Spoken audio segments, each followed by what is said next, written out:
Kwa hiyo kongamano kama hili linatusaidia sana sisi wawekezaji, kwa sababu tumefika hapa, tumekuwa wawekezaji kwa sababu tuliwatumia pia vijana, tunafanya kazi na vijana.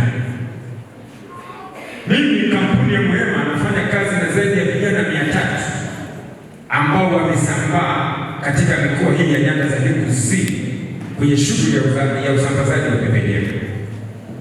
Vijana hao wamekuwa ni chachu kubwa ya kuleta mabadiliko kwenye familia zao, ya kuleta mabadiliko kwenye mifumo ya ulipaji kodi kwenye serikali, ya kuleta mabadiliko makubwa kwenye halmashauri, kwa sababu wanachangia pato.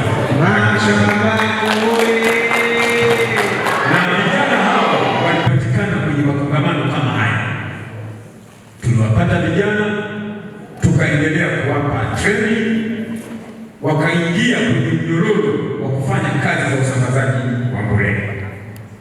Kwa hiyo katika sekta ambayo mimi naisimamia ni sekta ya kilimo, naweza nikawaambia bila mashaka kabisa kwamba sekta ya kilimo ndio muhimili wa uchumi wa nchi.